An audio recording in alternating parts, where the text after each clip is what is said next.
Welcome back, Mr. Jatta. Thank you very much, Counsel. Are you ready to proceed with your testimony? I am, sir. Before the break, you are talking about the execution of 7 individuals, being Daba Marena, Manlafikor, Ibulo, Alfaba, Aliou Cisse, a lady called Julia, and Masi Jame. Do you recall that? Correct. Do you remember hearing what the government had to say about the fate of Daba Marena, Ibulo, Alfaba, Manlafikor, and Aliou Cisse? I recall this information that they were being escorted by some, I don't know, police or prison officers to Janjambure, but they escaped. I listened to this on the news. Unfortunately, the man I was listening to this news on that day together is late just some 1 week or 2 weeks back, but he would have been here to, attest to this fact that I said it to him that this is a concussion, it's a lie on that particular day.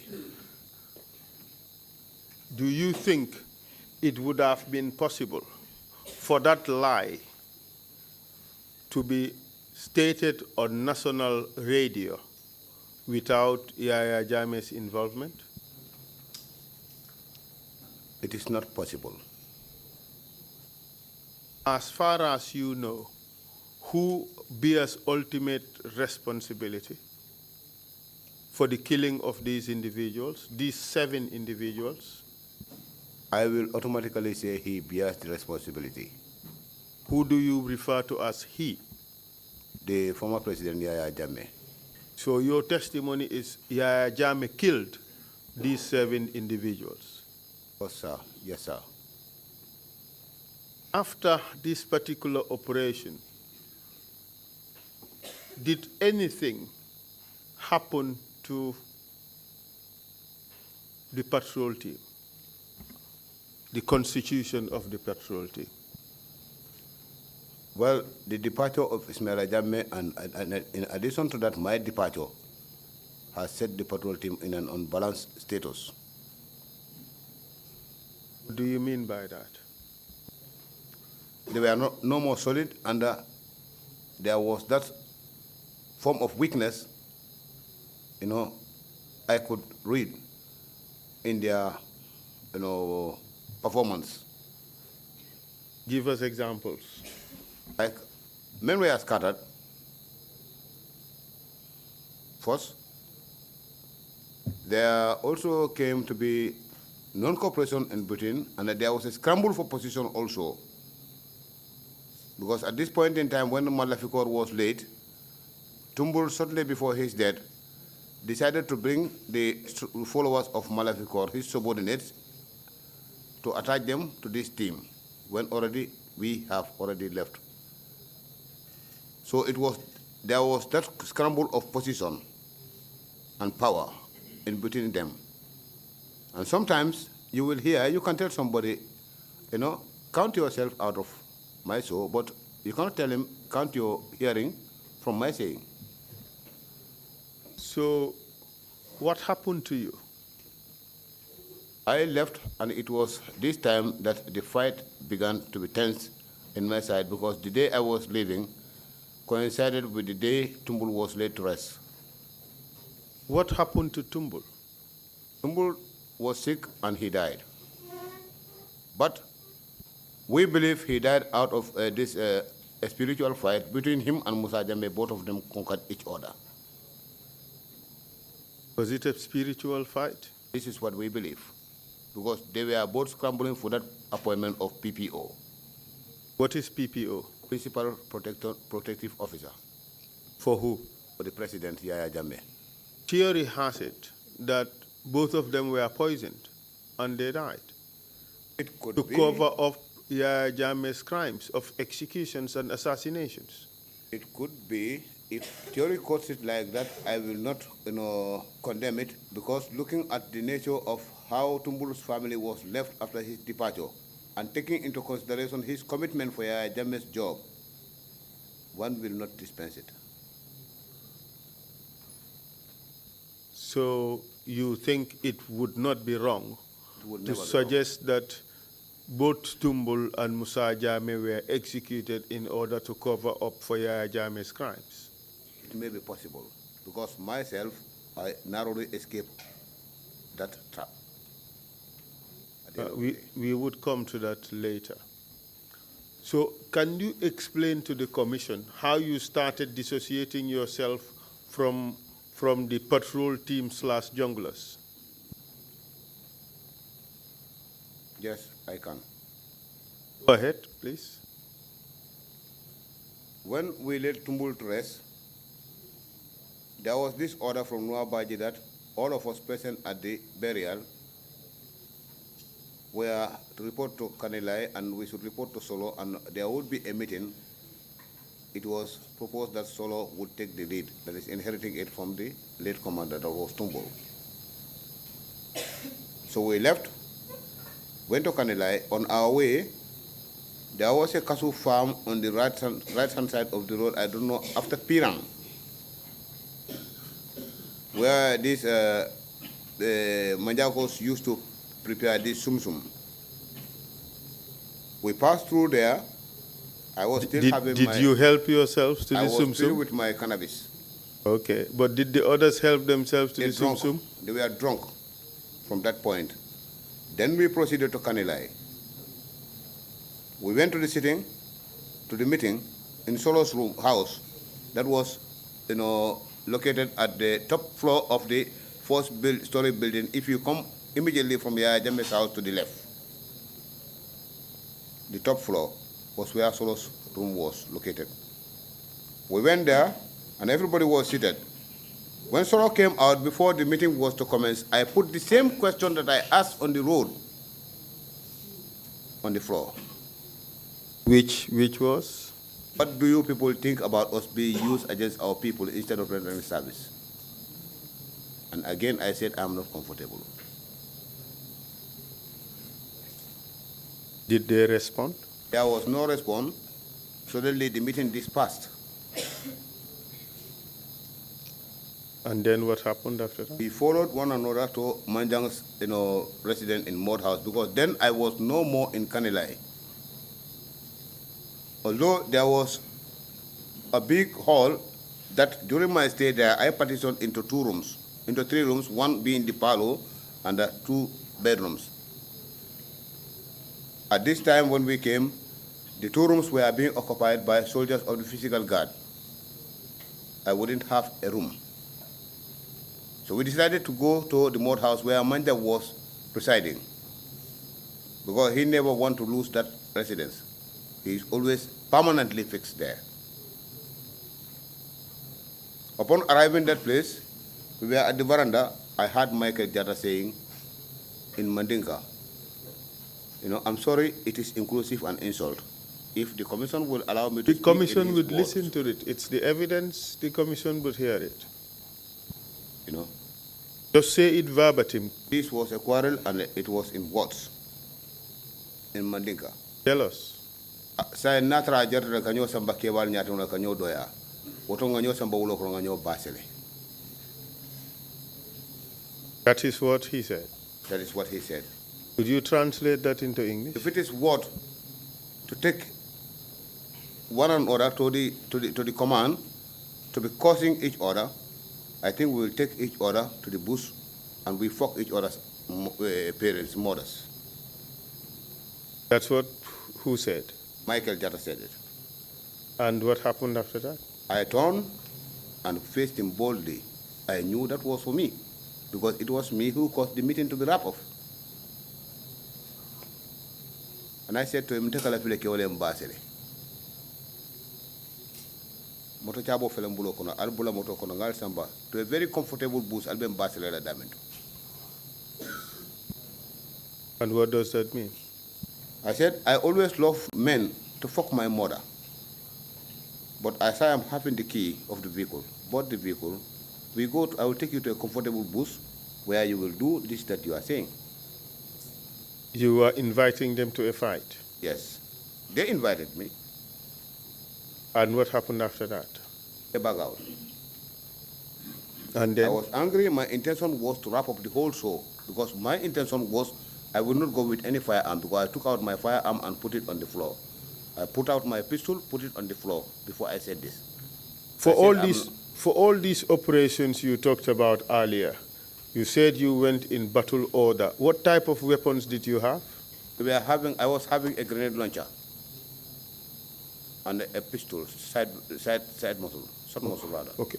Say for the operations in which you participated, what type of weapons did you use? It was all pistol. All pistol? Yes, sir. Okay. Dauda Nyasi, it was pistol, correct? Pistol. Yes, sir. Dongo Mbub, you did not fire? I did not fire. Deda Hydra, it was pistol? It was pistol. And pistol mark Glock 17. Glock 17. And all the other operations, say for instance, the Ghanaians, it was also a pistol? The Ghanaians, I believe there could have been shots, because the AK shot could be different from, could sound different from the pistol shot. I was able to identify AK shots were fired, but who was firing the AK shots, I will not know, because I was able to distinguish between the thumb and the crack. And as far as you're concerned, the person you killed, what type of weapon did you use? Pistol I used. Pistol, good. So on this particular occasion that you had this altercation with Malick Jatta and this other group, you were armed as well, were you? I was armed, but before saying this, my intention was to wrap up everything, run everybody into accident, whereby I believe I would be able to save, though I was going to be casualized, but I will not allow anybody to come home. And if I come back, my intention was to explain that we ran into accident and they all died. But that plan was never to materialize? They didn't, they back out of it. They invited me. When I took it, they back out. What did you do after that? I left them, and I told them that 9 o'clock I am going to leave here and go home. And I'm going with this particular car for my safe mobility. That's the time I left them and went to the baobab tree beside that mud house. There was a Rasta man who was not very correct. He used to gather stones there and make it a mosque where he used to be parked. I went to him and he gave me some cannabis. I smoked. From there, it was almost 9 o'clock. I came back and told them. Cannabis, was it legalized in Kanilai? It was not legalized. But people smoked freely? Not freely everywhere. But there were places where people could smoke freely? Not specific places. You know where to hide yourself, and you feel you are safe, you smoke it. Okay, good. So, and then what happened after that? When I came back, it was sharp 9 o'clock on my watch. I said to them that I am now going, and this is my final time with you people. I'm going with the car.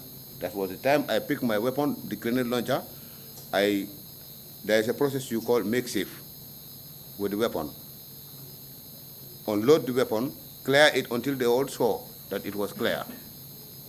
I picked the round that came from the chamber, loaded it on the magazine, loaded it again, and cocked it safe. I took my pistol, did the same thing, cock and safe. And I told them that I am leaving and I'm going to use this back way from here to Kunjenja. I will appear in Sibano. That was the road that I was introduced to in the initial time. That was the border road. So whoever is displeased with, amongst you, go and wait for me on the road. We prove to each other who is the better soldier. And after that? When I was about to board the vehicle, the same Michael spoke and said, Arabulaita, one-man army. Manja was on the other side with Noah, and they said, that was where I achieved my aim to be operating alone by myself. One-man army? Yes, sir. And where did you go? I went home to Tujereng. With your grenade launcher? With my grenade launcher. It was all along with me at home. And your jeep? Yes, sir. Unaccounted for in the army? Accounted for. Did they come after you for the jeep? No. In another development, Lamin Toure, who was a close associate of Sanamanjang, called me when I was coming from Kanilai and indicated that Borakoli and the guys are setting an ambush for me at Kembujing. That if I was in possession of cannabis, let me just postpone my journey. I said, fine, I am around Sumita, but tell them that I am not in possession of cannabis. Since they are there to wait for me, I will go back and load because I have advised them not to spoil the boys in this cannabis peddling long time, and they are doing it. Do they need something better than me? Tell them I'm going back to Upot and I will load, and I'm coming. Do that? I went and did that. I'm sorry, it is a crime, it's an offense. What did you load? What did you load? I loaded cannabis. Where did you get the cannabis from? It was these pushermen who will go to the bush to buy cannabis and they do not know how to transport it to Combo. You knew where to find them?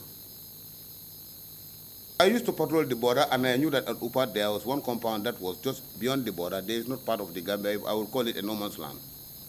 There is no such place. No man's land? No. It's either in Gambia or it's in Senegal. Militarily, we call the 300 meters from the border, from your end area to the other country as a no man's land. So you will say maybe 150 meters inward and 150 meters outwards. We'll call it a no man's land. Okay, that is news to me, but if you look at the map... This is combatly, I mean. I am not talking about those civil okay, so this house was located within that 300 meter zone? Not even 300 meters zone. It was less than even 100 meters, maybe 75 to 80 meters from the border. From the Gambian border? Yes, sir. All right. And you went there, and what happened? I went there. Luckily, I found so many pushermen with their cannabis there. They did not know how to cope. I loaded the vehicle to the brink. And I told them that I am not going to carry anybody. If you can contact your agents, give me your number. You contact your agents that anywhere I'm supposed to meet them will be on the road, and I drop it. If I don't see them, I'm going away with your cannabis. So you served as a smuggler? Yes. For the pushermen? That trip, I served as a smuggler for the pushermen. You knew you would not be stopped along the way? That is what I wanted, in fact, because I was fed up then. And what was the consideration that was given for you to carry out this dangerous enterprise? Yes, they were paying $500 for a kilo. How many kilos did you load? I cannot remember how many kilos I loaded, but I had $27,000 on that trip. That's a lot of money. $500 per kilo, $27,000, that's 54 kilos. It cannot solve my problem. But it was 54 kilos nonetheless. Maybe, something like that. Yes. And did you come across the ambush? I came up to around Madinaba, the same Lamin Toure Mosquito, alias Mosquito of the NIA, gave me a call and indicated that Bora is advising these people to, fall out the patrol, the ambush. Otherwise, the expectation they have in your cooperation is not going to be met. You are going to open fire on them before they achieve their objective. I said, fine. Tell him, I said, please let him wait for me there. That I'm getting close. Weren't you on a suicidal mission? That would have been better than sitting here today to be humiliated. I'm feeling humiliated. If you don't know, let me tell you. Well, our objective, our purpose is not to humiliate you. Our objective is to bring out the truth from you, let you explain to the Gambian people what you did and why you did it. And I am doing that, feeling that I'm responding to the demand of the people, which should have been the order that was thwarted to serve the interests of one person. So I will not leave any stone unturned. Wonderful. That is the expectation. Don't leave any stone unturned, but don't also think that the Commission is here to humiliate you. That is far from our objective. What you did was wrong. It was unlawful, and it was deeply embarrassing. Perhaps maybe that is why you're feeling this way. Yes, of course. So, did you succeed in getting to town with the cannabis? I did it. I told you that, I was able to get 27,000 out of that smuggling. And what did you do after that? From there, I was maintaining the car that I was having with that money to sustain it. And for how long did you stay at home? I stayed at home. I stayed in this one-man army for almost 2 years to 2009, when I was invited by a tourist friend of mine to, Holland on holidays. But during these 2 years, were you being paid your salary? I was being paid my salary, sir. You were not reporting to work anywhere? I was not reporting to work. Nobody came after you? No, sir. Wouldn't that amount to desertion in the army? Well, I was willing to work, but the area in which they wanted me to work, I cannot work there. And the guy applying the law knows that they are corrupt, and they know that they are wrong. They will not get a good excuse over me to do that. That's why I choose to do it in that way too. So 2 years you stayed at home, nobody said a word? Nobody said anything to me. Your salary was being paid normally? Yes, sir. And this was the time you are telling me that Babukar knows that I was at home for a long period. This is where it started. I told you that I did not tell him anything about these activities. But out of his professional observation, he could be able to tell that something is wrong in my career. And obviously something was wrong in my career. My family, sometimes they said I am short-tempered. I was not short-tempered. There was something that was disturbing me. Because before that time, I was a very nice man in the family. I had all these things piled up in my head. So I could then easily tend to lose my temper. And my family, my own family, quoted that I am short-tempered. But prior to that, I was never that short-tempered. You were traumatized? Completely. And you mentioned a Babukar. Which Babukar are you referring to? That is the former chief of staff that you asked me in the conversation that he was my brother. Somebody of my brother's brother was in position in the government. And what's his name? Malick Jatta. And during this period, did he ask you why you were staying home? He never did ask me. I never discussed this with him. That is why I said if he knew about my being in the patrol team, he must have got this from a different source of information or from his own professional, observation. But surely, as chief of staff, he must have known that you were a jungler. I'm sorry, he was not there to be in direct contact with the State Guard Command. The man down there at the State Guard, at the unit, I have explained the fundamental values of a soldier here yesterday. We owe obligation to our unit. That's the loyalty to the unit. And the man there, later I came to understand that he was bridging that chain of command, talking directly to the commander. At some point when I was an RSM, he would even talk to a private soldier directly. That is all well and good. But the junglers was not a one-man army. The junglers were formations comprising of several patrol teams and the junglers. So they could not have been carrying their operations for how many years? From 2003 all the way to the time you left without your brother being CDS knowing anything about it. Whether he knows it or not, I don't think I'm the right person to indicate that he knew it. He himself can speak that by himself, how he got to know that something was wrong. But surely you were deserting, you were going AWOL, nothing happened to you, nobody said anything to you. Now, to make things clear, Babukar was not there to aid me on anything because he didn't know about me. My coming to the army, himself, Babukar was not in favor of it. That may very well be the case. But here you are in the army, he was the head of the army, you were going AWOL, you were staying home 2 months straight without going to work, you are not reporting anywhere, and nothing happened. Nobody said a word. Counsel, I will tell you one thing. If Babukar was supposed to be treating me according to what I deserve in the job, I wouldn't have found my way into this mess. If at all he has got the right and to be treating me fairly, I wouldn't have got into this patrol team. Well, it looks like that everybody closed their eyes, knowing that there was this group that was handpicked to do the dirty job. I have intended to put this in my conclusion remark that the complacency and the lack of candor within the high echelon is one point that also led this country to this mess today. And that does not exclude your brother. Whether he will be part of it or not, well, my statement is for the high echelon, and this would be more. And he was part of the higher echelon. This would be more prominent from 2012 upward, because this is the time myself I was aware that these informations were in the media. More prominent in 2012, but started in 2003. Fine. Good. So let's move on. You were at home for 2 years, receiving your salary, no complaint. You had your weapon, you had your jeep. What happened after the 2 years? In 2009, as I am telling you, was the year I was invited by a tourist friend. My intention was to leave once and for all.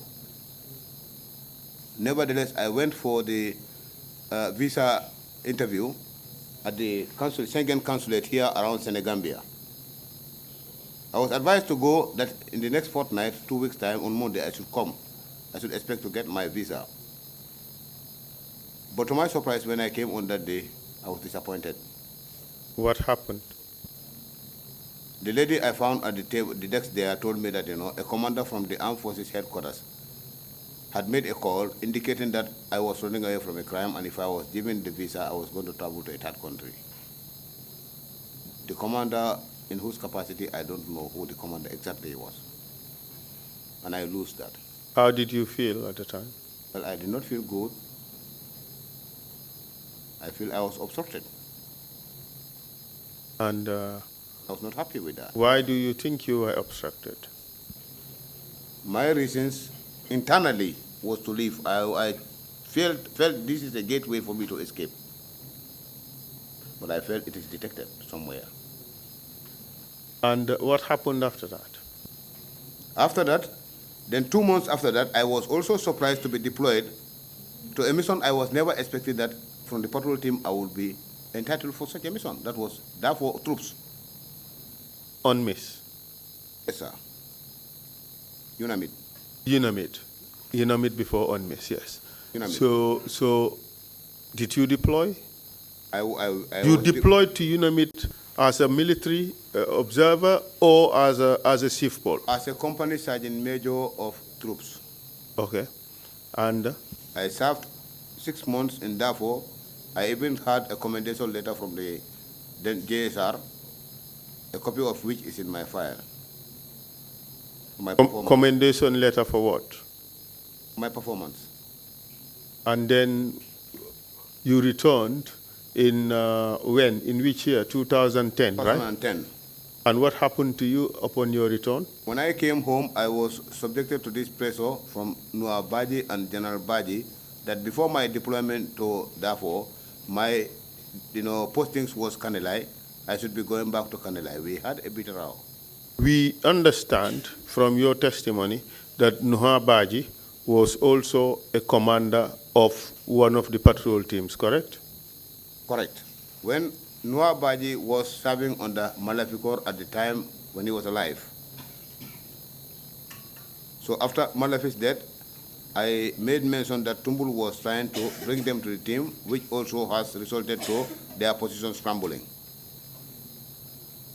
So he felt that he was part of that team, wanted to instruct me that my posting was at Kanilai before going on Sipol. In 2003 or 2004, before the time I was deployed to the patrol team, it was a posting that was published. So they were emphasizing on that I should go back to Kanilai and observe that posting. Okay. But this individual, Saul Baji, we want to know what position he occupied at this time and which unit he belongs to. Could you tell us? Saul was the overall senior general observing the command of RNG and the GNG. RNG, Republican National Guard, that refers to the State Guard. The G&D is the Gambia National Guard referring to Fajara Barracks. So hierarchically, he was the commander of the junglers. Saul has been the commander overall, all the time. He was also the time when Tumbul was there, but immediately after Tumbul's death, Saul was overseeing everything in the State House, including the junglers. And Saul was also a trained jungler, wasn't he? I don't know about his jungle training, but I know that he was a commando also, who was trained in the... He had his training in Libya with the first batch. Do you know whether he was also trained by Francisco? I have no idea about that, because Francisco's coming to the State House, then I was not at the State Guard. I only came in when already he has been training badges and he was on the, activity. So when you returned, they wanted to take you back to your to the patrol team in Kanilai. Can you tell us what happened? I was worried and confused because I had no space on the physical guard at the State House. I decided to accept, went back to Kanilai. When Martin saw me, then he was there with Lamin Sane, late, who died of the in the 30th attack. When Martin saw me, he just told me that, you are here. Okay, now I will provide a vehicle for you that you lead these boys, that is Bomber's team, to be observing the patrol at the border, normal. But still, at this point in time, I was still suspicious that these people have got an agenda in which they are pushing me to come and stay in Kanilai. Because without getting me in Kanilai, surprisingly to be putting me into this, nobody will tell me that let's go and kill and I will go. So always I'm getting this in the back of my mind that they are just creating situations where they can just surprise me and suppress me into this. So I was there for 2 weeks. There was no honoring to this promise Martin gave. And I woke up one day and said to him, well, I cannot stay here to be watching people to work when I'm just loitering here. I'm going home. That was the time I came home. Immediately from my return from Darfur, my house in Busumbala, I have built it then before going to Darfur, but it was not finished. I just pumped my money there, and then the outer core, then the money that I should use to pay the masonry to plaster was not enough, but I was able to have bags of cement. I decided to do that by my own hands. As I was doing that, I sustained an injury on the leg. I didn't go back to Kanilai. But before my coming from Kanilai, there was a row that Sanomanjang mixed me with Martin and Lamin Sane, that he has advised me that things have changed in Kanilai, which I did not know about. And Bailo can attest to that statement that he used to advise me that go to Sanomanjang during that 2-week stay with them. But I will tell him that I know Manjang is a liar. I don't want to be associated with him that tomorrow he may allege me of something that has not taken place. On this day that I was leaving, he said he had advised me that the situation was changed. I said, change as to what? He said, leaving Kanilai now, nobody is entitled to living by yourself like I used to go. Now I have to write for a pass. That means a written permission. Did you do that? I didn't do that. You left? I didn't do that, and it ended up in a quarrel, and he said I should respect him because he's a senior officer then. At this stage, what was your rank? I was a warrant officer class 2. How did you come to get this elevation to warrant officer class 2 when you went to Darfur as company sergeant major? That is the rank. That is the appointment of the rank, warrant officer class 2. Okay. Yes, sir. Did you get an elevation from that? I later get an elevation in 2011, I think on the 11th of September, when already Martin was in the State House as the commander. But prior to this, Selim Modu was the commander at the State Guard. That is when I left Kanilai, did my plastering until my wound on the leg healed. I decided to report to the State House. Selim Modu decided to absorb me after a period when my term elapsed and I signed off. Who is this Selim Modu? General Selim Modu Njai. So at this stage, your term in the army had come to an end. Yes, sir. How come you continued in service? I decided to leave. But Saul Baji confronted me and told me that, look, Alaj Malik, you have to reconsider your decision or else you prepare for the repercussion. What was he alluding to? I have to sign in or else if I leave, I should expect anything. Like what? That can lead to the end of my life. Because I know that I embody secrets and he knows that I know the secret. Secrets of who? Of the former president. And he knows he was the commander. Which former president? Jammeh. And what would those secrets be? Those secrets are the secrets I'm revealing here today. Which are killing of people? Killings of innocent lives. The extrajudicial killings that I was running away from. So, in a sense, you're saying he threatened you? It was properly threatening. And what did you do? I insisted that I was going to leave. The chief clerk was himself lost in the show because he didn't know. It is he who puts on the boot, who knows where the boot pinches worst. He expected that I was having a bright future in the job, when actually I know the hurdles I was walking through. So I said, I think it's time for me to leave. I'm going to leave. They tried, they couldn't, convince me. I left my application there and I went home. Later, I was called by Serim Modu, this General Njai, who advised me that, Alaj Malik, there are 1,001 dogs in this state house who are eager to see you disarm. I'm afraid you may be defeated in town. What does that mean? You may be defeated in town. It may mean anything. It may mean a lot. It may mean that I may be attacked. It may be I may be killed. It may mean that I may be going out for failure. And then? He further advised me that let me sign only one time and we see what will come next. In fact, he was going to provide a vehicle from his own expense to facilitate my safe movement from home to work and work to home. At this stage, where was the jeep? The jeep, when I left to Darfur, I returned, before leaving to Darfur, I returned the jeep to Kanilai. So when you returned, you didn't have another vehicle? Manja went there and followed the jeep. How they ended up with the jeep, I don't know.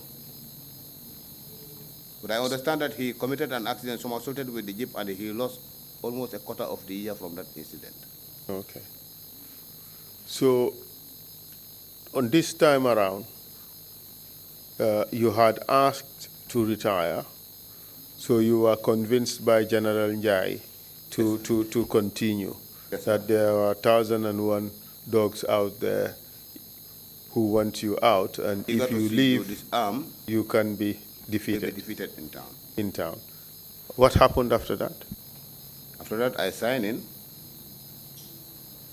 And when I signed in, he absorbed me into the unit, the physical guard, and entrusted me the commando company. That was Delta Koi. I was serving them as the CSM as well as observing the commandership, platoon commander. What is CSM? What is CSM? That is Company Sergeant Major. That's right. And then what happened after that? Then shortly after that, they began publishing me to observe duties as the duty warrant officer, daily duty warrant officer, deputizing the RSM on off duties. Proceed. On my first day of observation of my duties, I came across a situation which I suspected. I launched myself into the investigation and came to discover that it was related to an international crime.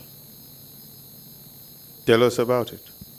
That was a rebel casualty was, facilitated. Rebel casualty from where?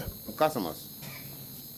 Was facilitated by Bora Koli through one NIA officer, I think it's late now, by the surname Nyasi, I don't know his real name, and was brought to RVH. I just came out. Normally, when I am to be on duties, I will have my internal peripheral patrol to observe, whether there are any abnormalities with the, defense. This is reference to combat. If I want to go into that, it's going to be a whole lesson. But I need not go. Don't necessarily go into all that detail. After internal peripheral patrol, I went on the external peripheral patrol. When I came up to A&E, I saw a vehicle. A&E, what does that mean?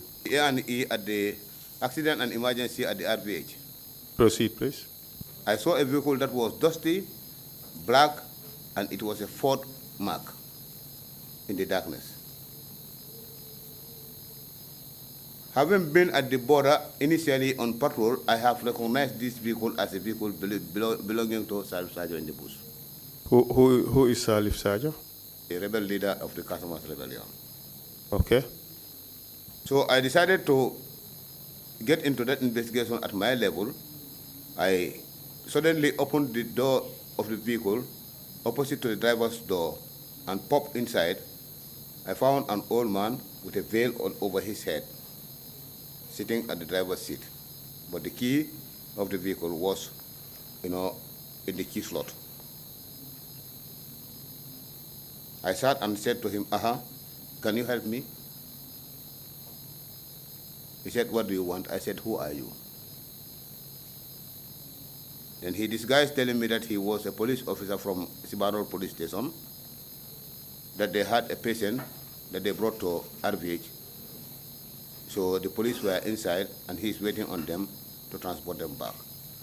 I said, Sibanor police station? He said, yes. I said, I know the vehicle that belongs to Sibanor police station, and that vehicle has a registration number. I said, and this one has no registration number. He said, is there no registration number? I said, no. He said, maybe it has dropped. Then I said, how about the writing that I knew on the doors of the Sibanor police station? They have also dropped along? And he said to me, in fact, who are you? I said, you need to be clean with me. Tell me exactly what is happening, or else I'll give you a problem. He said, what do I mean? I pulled out the key before he was settled from the slot. I got the key and I said to him, if you are not going to tell me who you are and what you are here for, then now I give you a problem. Because I'm going to take you inside and you will talk. That is the time he said, he was there with Nyasi and they had a patient. But he didn't tell me that it was a rebel. So I said, who is Nyasi? He said, it's an NIA. But he said he would call, Borakoli. I talked to Borakoli. I said, I'm not going to talk to Borakoli. I want to know what is inside. So he mentioned that Pap Sane was also along with Nyasi, escorted. When he said Pap, I suspected that this is a rebel activity. Why is that I the knew case? Pap since Guinea-Bissau during the war of Ansumana. In 1999, when I went on that deployment, he was a fighter who was there to support Ansumana in the war. He was a fighter? Yes, from Casamas. From Casamas? Yes, sir. But supporting Ansumana? Yes, sir. In the war in Guinea-Bissau? Yes, sir. And Okay. second, I know him also along the borderline as the intelligence officer of this rebel, the same Casamas rebellion. Which one? Sajo rebellion. Okay. Yes, MFDC. Okay. So proceed, please. So I told him to call them, let them come out. He said he did not have their number. I insisted that I was going to give him a problem still. So when he was not able to know how to dribble me, he decided to make a call. And all of a sudden, these two people came out, and then Pap spoke to me in a way that was not respectful. I was almost angry with him. I pushed him, turned him around, and I said to him, if you talk to me like this in my own capital, I'm going to do you shit. Pap, I will meet you in the border and I'll control you. And there is peace. Why in my own country, in my own capital? I am asking you why you are here. You are talking to me like this. He said he's going to talk to Bora. I said, talk to Bora. That's your business. Then and Bora Koli is the same Bora Koli you referred of the patrol team who participated in bringing out Manlafikor, Daba Marena, and others for execution, correct? Yes, and then what happened after that? At this point, Serim Modu's call was placed in my phone. I don't know who called him to inform him. But then, that day I was on duties with Captain Amadou Jame Pajero as the duty officer, and Sedi Jen Wandifa, Captain Sedi Jen now, was a staff sergeant and was serving as the orderly sergeant. But Sedi Jen was not far from me. I suspected that he gave Serim Modu the call. So Serim Modu called me and said, Pa Malick? I said, yes, sir. He said, what is going on? I explained this in brief that, I have stepped on this information here. I am trying to find out, but Pap is not trying to be cooperative. He said, aha, good, pin them. That means give them no chance. Arrest them. You know? As I was doing that, controlling these people, his call came back in my phone again. He said to me this time, Pa Malick, Teduyo Samage Bopanga. You know you are an elder of your own. I said, yes, sir. He said, remember today for tomorrow. We will repeat this.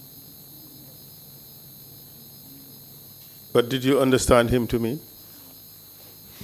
It means I have to put it in the record. Something is wrong somewhere that he cannot control, he cannot handle. But this thing may be revealed tomorrow. What did you do as a result? He finally said, release them. I obeyed and released them. And what happened after that? Early, I think less than 2 weeks after that, I came across the rumors that Serimod was leaving the state guard for the foreign service. He was redeployed. Yes, sir.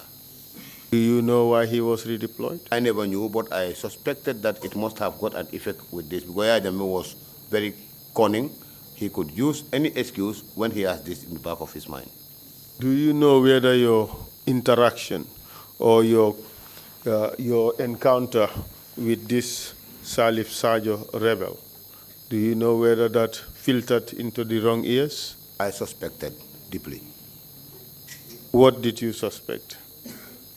That the interaction was what Bora used to counter Selimodo and speak to the Ajame, who must have given him the information, the instruction to order me to release these people.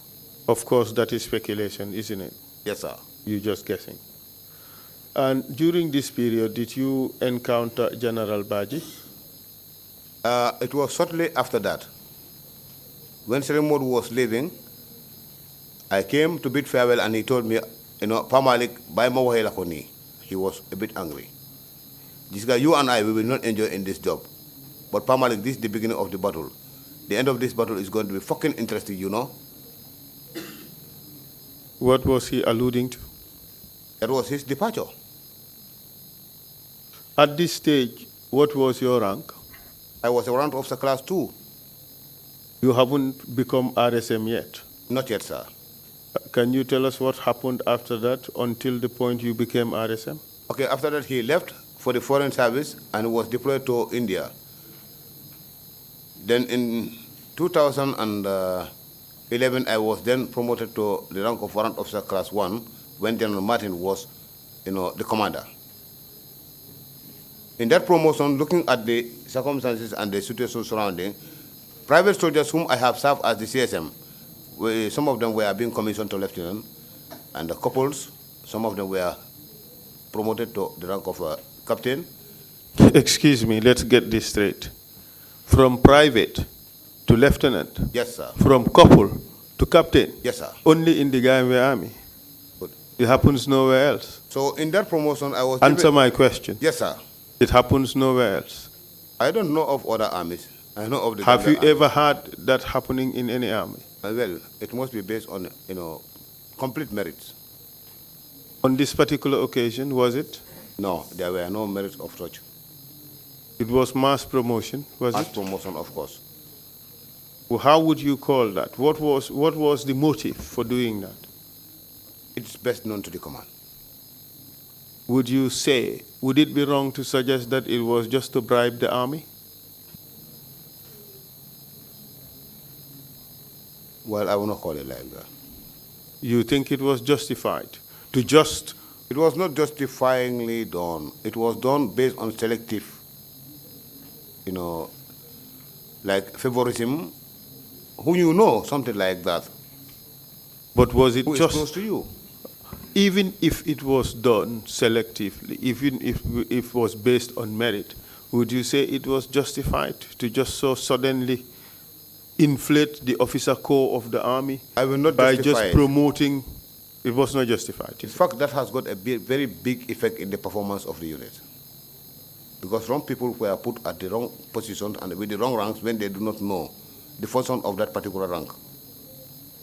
And for you, you were warrant officer class 2 at the time? Promoted to class 1. So you were expecting to be lieutenant colonel? No, sir. I would expect to be commissioned because there were warrant officers who used to be commissioned, who were commissioned then. No, but look at it this way. If private soldiers were being moved to lieutenants, corporals were being moved to captains, warrant officer you would expect to be lieutenant colonel. If the trend was to flow normal. Yes. Yes, I would expect that. You were disappointed, weren't you? Totally disappointed. And how did you react to that? Yes, Martin gave me the rank, and it was out of controversy that I should be the RSM. Certain people like Asma Tamba and Captain Fal, Mustafa, plus a good number of the men on the ground, cried that they need me as the RSM of the unit instead of the guy that they were putting there who was Musa King. So this prompted them to give me the warrant officer class 1 out of that promotion. So I looked at this rank and looked at Martin, I was angry. I said to him, you give me this to keep me silent. And he said to me, look, I understand you are a rebel, but here, I'm the commander. And? No, my orders final.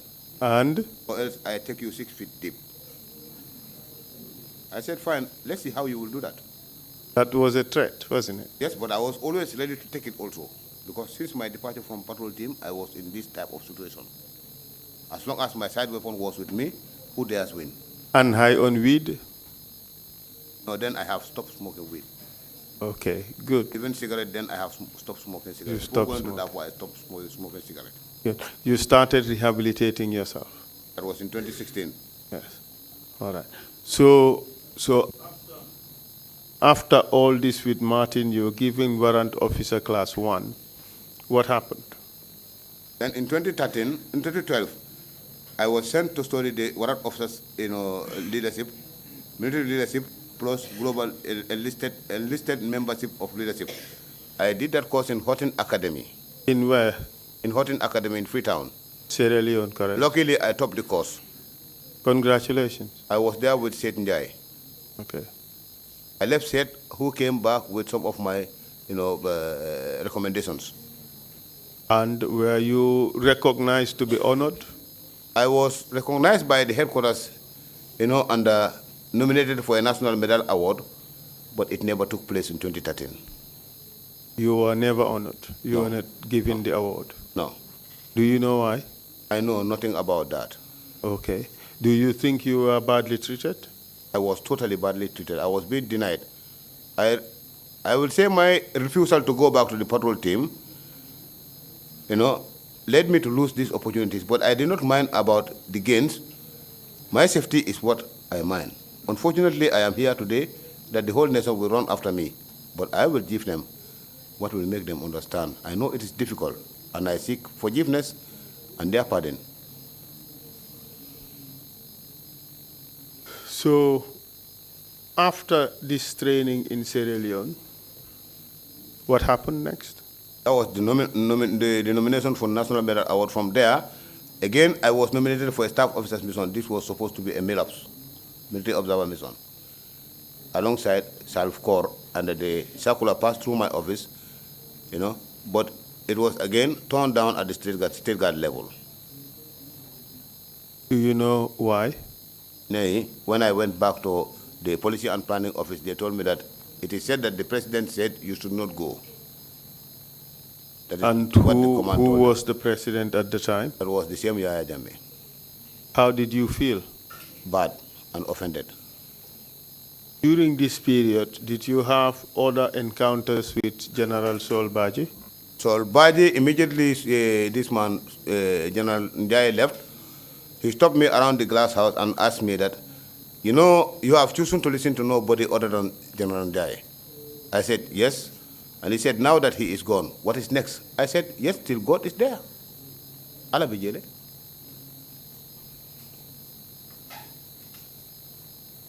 Your relationship with Sol Baji, was it good? Nay. Was not good. And what transpired after that? The only problem in between me and Sol Baji was that he was trying to tactically send me back to the patrol team, and I said no. And he confronted me on a series of occasions that I should go back to the patrol team. I said, no, I am not going. And this prompted his decision that I should not enjoy any privilege. And let's say during that period, did you continue to work normally? Yes, I was working on the ground as an RSM, but I ended up complaining up to the Policy and Planning Office. When this CPOL trial came, I was sent to try my chance. I passed the examination comfortably again. Were you deployed? I was not deployed, only surprised to be informed by Mustafa Sane that I should linger behind General Baji. Means I should be a bootlicker for General Baji if I want my deployment to be done. This service, everybody has your guy. I said to him, when I was going in for the examination, I did not linger behind any commander. I took the examination by myself, so I'm not going to linger behind General Baji. Simply for the fact that I know what he wants and I cannot do that for him. Then he said to me, boy, your departure from the patrol team is very significant. Come back, we work for the state. I said, look, I have regretted all that I have been put into, and I have repented. If it comes to conventional warfare, you will see, you will get me as a mad fighter for my people. But this type of nonsense operations, I am not a party. Surprisingly enough, when Panderi gave me a call, he had to give me this statement directly as I said it to Mustafa, and we were only two between Banjul and Kotu. He gave me a lift. That you said, this nonsense killings, you are not part of it, but if it comes to conventional warfare, you'll fight like a mad soldier. I said, hey, who are you? You're calling me with only 3 degrees. I don't know you. Pandiri who? Pandiri, I think the proprietor of Freedom Radio. He called you? Yes, sir. And he laid this allegation to you? Yes, sir. And how did you respond, apart from saying, who are you?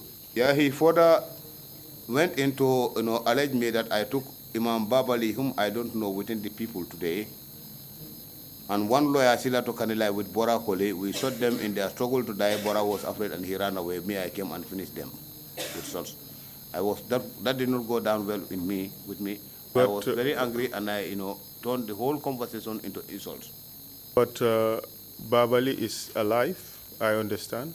Yeah, that's why I said that was a complete allegation. And Mr. Silla is also alive. I don't know these people, in fact. If they stand before me, it would be foolish on the part of anybody to suggest that you killed those people when those people are here and alive. And this is what he told me, Pandeli alleged me. This is what prompted me to spoil the conversation, because I was angry. As I told you, I was then under trauma. Maybe you did not understand his questions. It could be. Okay. So on the conclusion of that, he told me that, you don't know, the man you are working for is now turning on you to kill you. Who said that to you? That was Panderi. And who was he referring to? That was Yaya Jame. He said to me, I have a good information for you. I wanted to alert you, but it appears like you are not entertaining me. But the man that you are working for is turning back on you to kill you. And what did you take from that? I did not believe it initially. And which year was this? Was it 2014 or 2016? I would quote it maybe 2014 to 2015, something like that. I cannot remember exactly, because I was in my moment of trauma. I wouldn't be able to remember exactly what time. But Panderi himself, as long as he's a media practitioner, he may be having those records with him. Very well. It's not really central to the issues. We just want to know how you were feeling during that period. So as a result, did you continue to go to work or did you stay at home? No, I did not continue to go to work. I started keeping it home. And consequently, Mustafa Fall also gave me the same information in this shape that when he was in the office, Sol Baji used to plan assassination traps for me. But he asked me, Ndoma, I said, yes, sir. Ngamo yekoye bonde appointment, I said, yes, sir. He said, are you armed? I said, yes, sir. He said, they took their vehicle? I said, yes, sir. He said, fine, and I understand you have passed this CPOL trial. I said, yes, sir. He said, do you need any help? I said, my passport, the passports are now introduced to this biometric, and it is costing up to 3,500. I do not have that money to renew my passport, and I'm waiting for the deployment. He sent me some money, and I renewed my passport, and he said to me, Ndoma, Sol ka plan ne pour que 1 minute, but I know you are a commando. You can take yourself out of any situation that you find yourself in. But go and wash your body. Taye baloku. And always watch back. And for how long did you stay at home? I stayed at home up to 2016. From 2014 to 2016? Yes, sir. 2 years? 2 years. Nobody came for you? I even went back and I was brutal against the command. Then it was Asumana Tamba and General Baji. So these 2 years that you were away, your salary was still being paid? It was still running because I have nowhere to work, Oga. No, but the thing is, were they paying your salary knowing fully well that you were not going to work? They were paying, of course. If they don't have any excuse to, to label me and give me that, and obstruct my salaries, what would they do? I was ready to do it for my country, but what they want me to do, I will not do that. What did they want you to do? That was to continue on that killing, that wrongful killing, in the pretense that we are serving the public interest.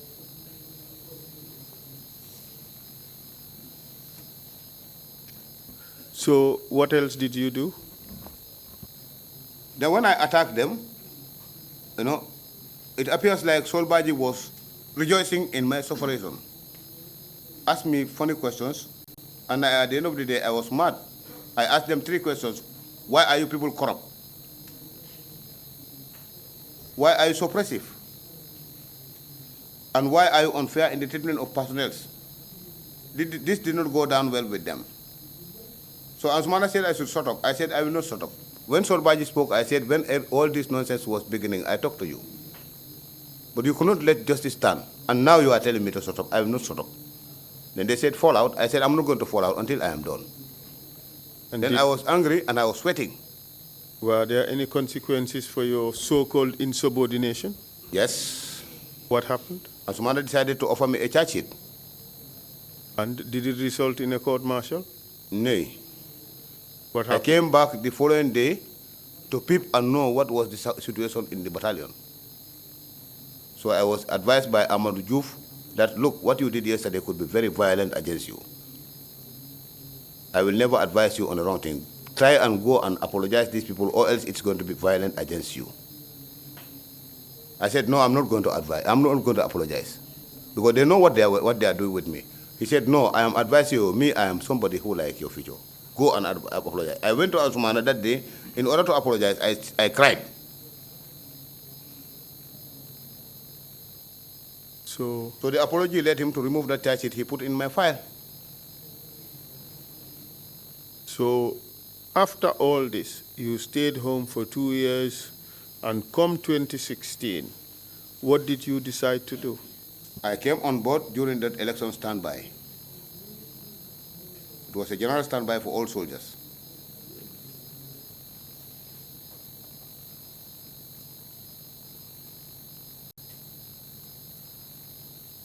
So came elections time, you went back to State House. I asked Ansumana that, I am having no money and I need money. The tour is, attracting allowance. I need money. Please put me in this tour so that I can also have something that I will help my family with. He allowed me to go, but I was not also associated with their activities because the lance corporal who was serving under me then as the logistic officer was the one he was connected with doing their things. And what things were those? That is taking orders from him directly, Ansumana, and that they will be operating. He will give him orders, and he will be doing everything because that lance corporal will belong to the ordnance. I also maintained a low profile. What I was interested is, let me just go on the tour and get what I can help my family with. Whose store was that? That was President Jammeh's store. Around the country? Huh? Around the country? Yes, sir, in 2016.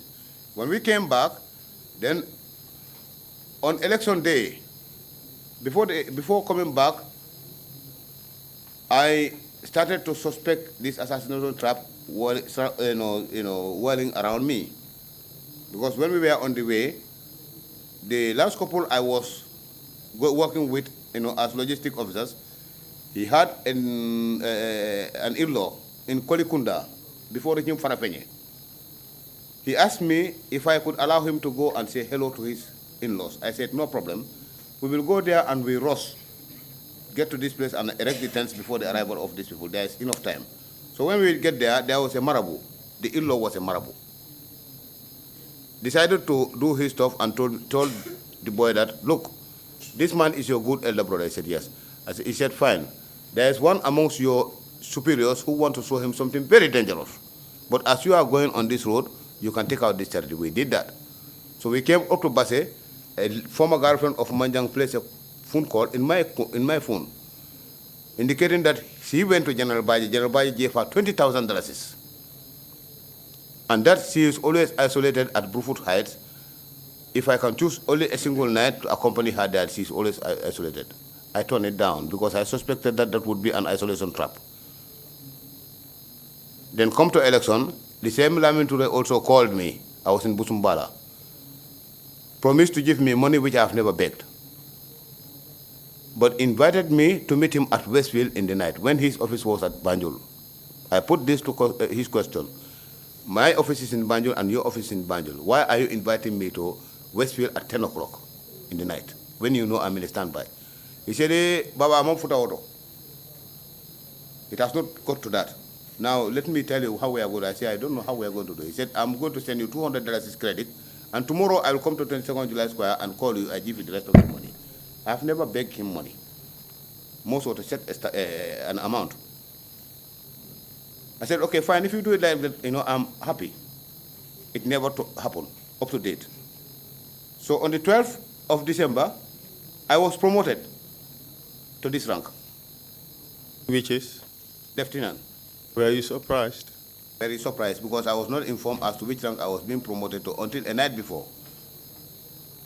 And this was also a single promotion, no. Group promotion, or mass promotion? It was a group promotion. All right. How many people? From different units. How many people? I don't know how many people, I cannot recall. But there was a warrant officer also who was also, an old warrant officer class 1 with me in the steel guard, came to me and said to me, yo bro, I said, yo bro, I said, let's not take this promotion. They know very well they are giving us the wrong promotion. I said, yo bro, at this point in time, this is a dick. These people know this more than you. They are just, digging this ditch so that, you complain and they put you in the ditch and bury you. Let's go and take it. One day, this may be a defense for us. The warrant officer is now a lieutenant and is observing a course at the training school in Bakau.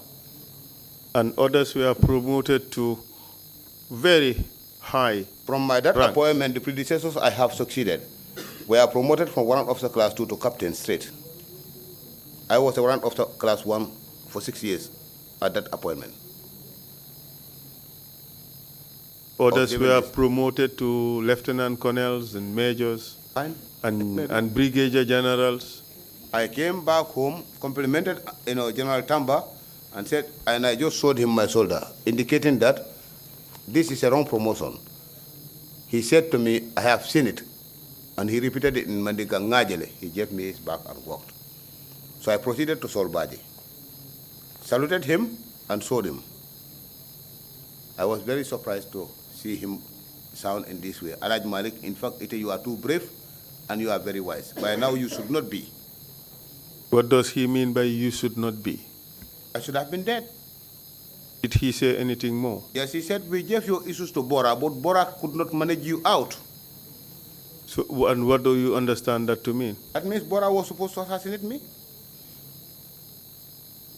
And he said, but now, since now we know where the truth lies, let's manage this situation, and we forge ahead. I saluted and fall out. 2 days after that, it was after dinner, when I was not even catered for dinner. I came out with Anthony, Lieutenant Mendy, to go and buy, breakfast, dinner from the street. I found Ansumana Tamba, M.A. Ba, and General Baji at his office, General Baji's office. So we are passing, he said to me, you are going, but don't stay long, come back soon. I said, okay, sir. I moved a little bit, and he said, where are you people in fact going to? I said, I'm going to buy dinner. I've not been catered. So he said, okay, just be quick. I went before I come back. He placed two times calls in my phone before I reached his office. When I reached, he informed me that, fine, Kanilai was said to be under the threat of attack tonight. And we are deploying you there as a platoon commander with a platoon to reinforce Kanilai. Now that I have lost the power of the warrant officer, I will not be able to say no.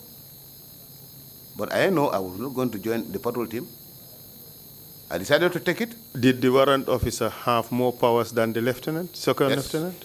Yes, it has privileges and rights over the lieutenant in some cases. Okay, and then? Then I left here with that, the reinforcement platoon to Kanilai. Upon reaching Kanilai, Sanamajang thought that I was there with that platoon to reinforce him with the patrol team. So I started to discover that he was getting too much closer with me. Each time I would like to sleep, I was always with my men, because there is a slogan in military leadership that the best position for a platoon commander is within his men. He has no office, but his office is within his men and in the field. So wherever my men sleep, without accommodation, in the open is where I sleep with them. But each time I will be sleeping, he will bring a mattress and put it beside me. Already I was suspicious about him. I never trust him anymore.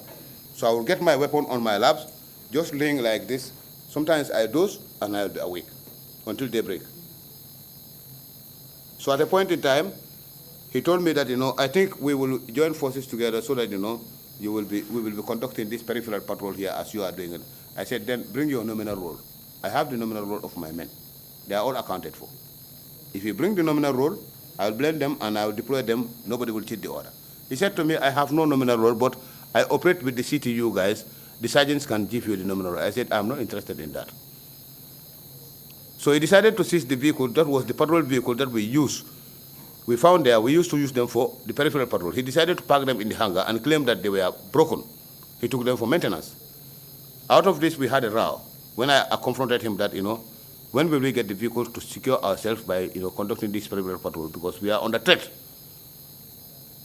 He acted abnormal. It was in the presence of Major Baji Mustafa, and he asked me, Atul Kamanyadil, how are you people behaving? I said, ask him how is he behaving. So I went to General Savage and reported this matter. Savage advised me that we are not in a situation that you should be having frictions. Try to contain each other, be patient for each other. I took that advice and came down. Then I used to come on classes every week, 3 times. French classes, observing those classes in preparation for deployment for Haiti. See Paul Mason. So another development, he invited me that, I am not able to have my own jet by myself. That is a lady. He will take me to this place, Tendaba, that's where he kills out. He will give me. I said, I'm not going anywhere. Next, he introduced a mission that there are people crossing through Kiang, coming to fortify themselves spiritually to launch an attack on the government. I should join them. We go and arrest those people. I asked, if you arrest them at this point in time, what's going to be their offense? Then they said executive order was order of the day. I said, fine, I'm not here to reinforce you people. I'm here to reinforce the physical guard, and Savage is there as the commander. Allow me to talk to him. I called Savage, informed him. He asked what was going to be those people, their crime if they are arrested. I said, I have asked a similar question, but they said, this is executive order. Then he was silent for a while and said to me, you don't go. But if they still insist, you may advise your platoon sergeant to give them not more than 3 riflemen. That means 3 private soldiers. I said to Savage, in fact, I'm on my way for classes. I called my platoon sergeant, who is Matthew Jassy, and advised him, if these people should come to request men, give them 3 men. When I came back from that classes, I realized that there was no mission. You thought it was a trap? It was a trap, of course. It was meant for isolating me. Then next to that, he went and stayed, I don't know with whom he was staying in Buyam, between the hours of 12 and 1 o'clock in the night. Called my platoon sergeant, advising him that he should request me to drive him and meet them at Buyam. Who he was there with, I do not know. You can drink some water.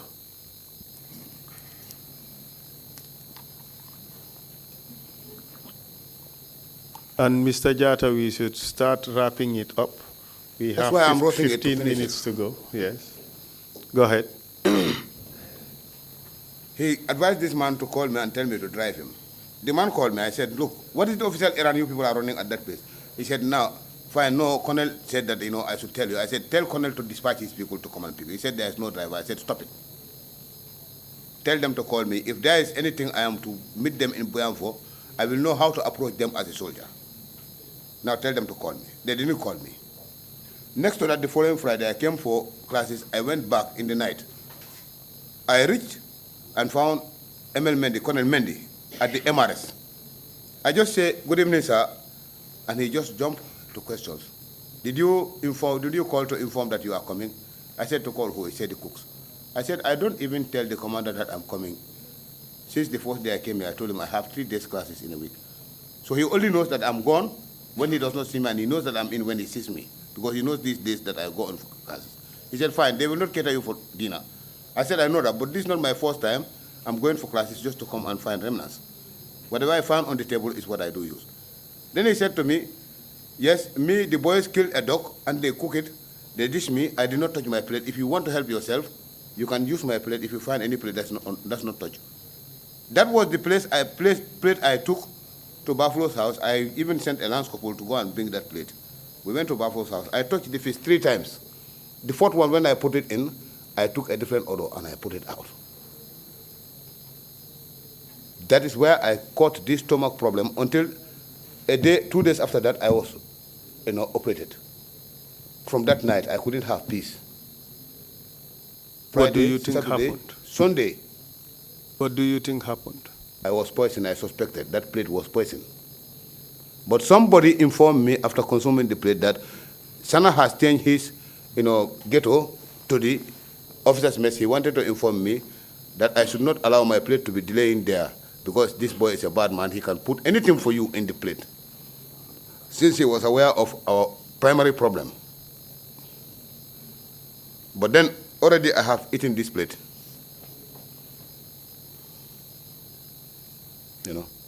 So this is what led me to operation. And a surprising situation also happened. 4 days after my surgery, the doctor who treated me, I will thank him very much for saving my life.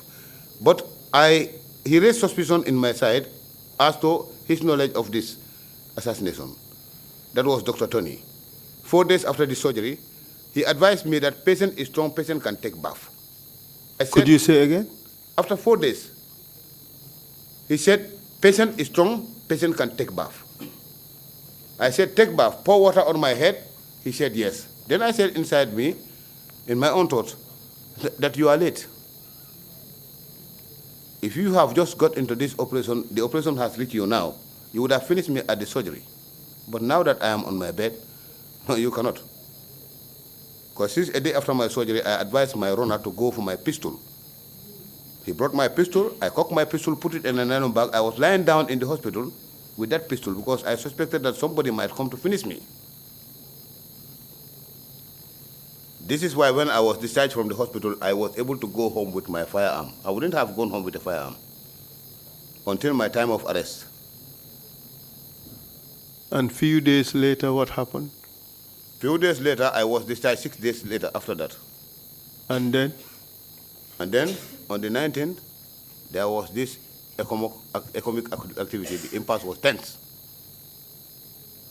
Yeah, Jammeh lost elections? We lost the elections on the 1st December, I think. And then it was Fankung Fankung? Yes, if you call it Fankung Fankung, I will call it Sulawesi and Jambadon.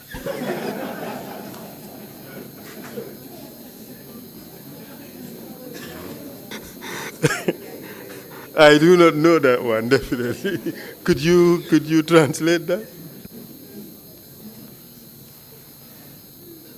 But after all this, Council, we have spoken about the down settings in my performance.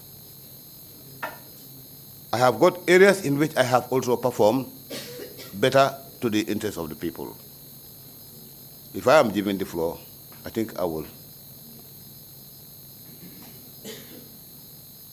So, soon after Yahya Jammeh fell from power, you were arrested? Yes, sir.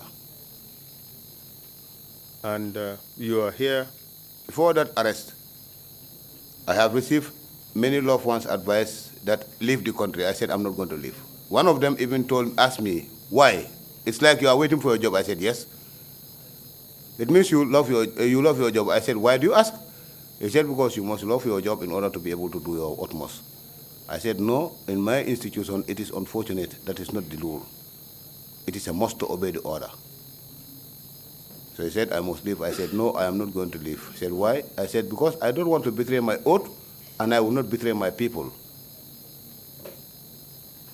He said, you are going to betray. I said, I have seen it in the internet. Well, Malick, let's call a spade a spade. You have betrayed your oath to protect the people. I have not betrayed my oath. I was misled, sir. Call it being misled, you would have a chance to explain that. But nonetheless, you are killing innocent civilians, correct? That happened. They were unarmed, correct? They were unarmed, correct. How you dealt with them was not a procedure established by law, correct? Correct, but I have informed you that I'm not a legal man. Yes, but you knew fully well that what you were doing was unlawful. That is why I left. But you knew it was unlawful. Prior to doing it, I didn't know it.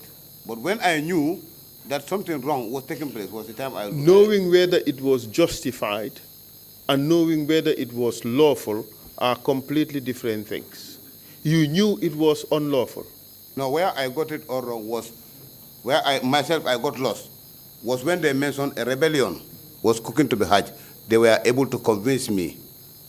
Malick, you know as a soldier that you have no right to kill somebody who is not fighting. At that age, as a lance corporal, I'm telling you, if you put this question to many subordinate soldiers today, that is why in my conclusion I have mentioned that the legal awareness of the soldier should be raised. Malick, you do not even have to have training to know that you do not have a right to have a person handcuffed and you shoot the person at point-blank range without any lawful authority. Sir, but look at the circumstances surrounding that. You have to do it, or if you don't do it, somebody will do it and you will be done. But that has never happened, has it? Like? Do you know somebody who's been killed for not implementing the order? When directors of NIA could be put into assassination, when you don't know why he is even brought and the reasons. Look, Daba Marena. Yes. Anko, you were there. I was there. You did not take part. I did not take part. Jeng did not take part. Nyabali did not take part. Nyabali did not take part. Yes. None of them was killed. Daba Marena was not killed? No, I am saying that when Daba Marena and 6 others were brought for execution, you were there, correct?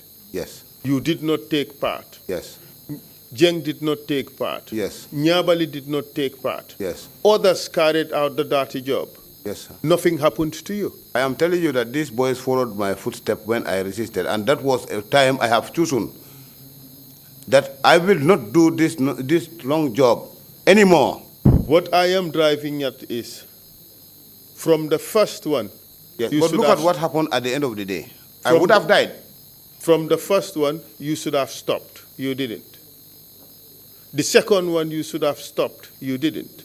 The third one, you should have stopped. You didn't. The fourth one, you should have stopped. You didn't. In the presence of that order, that a rebellion, and in the face of the command and men who are ready to do the job. Do you really regret what you have done? Completely regret, and if I did not regret, I would not have repented. There is no meaningful repentance without regret, Fal. I'm sorry to call you by your surname. It's all right. I can live with that. Thank you very much. You can wear your how do you call it? There is no meaningful repentance without regret. Yes. It is with regret that will lead you to repentance. But I also want you to understand and accept that what you have done was wrong, and you knew it was wrong. I deeply accepted that. Deep in my heart, I'm totally traumatized. And that's why I told you that even my people sometimes, at a point in time, claim that I was short-tempered. I was not short-tempered. something was getting me to that. I was traumatized. You accept what you did was wrong. Totally wrong. You accept it was illegal. Completely illegal. And you knew it was illegal. Then I will not be able to tell you I knew it was illegal.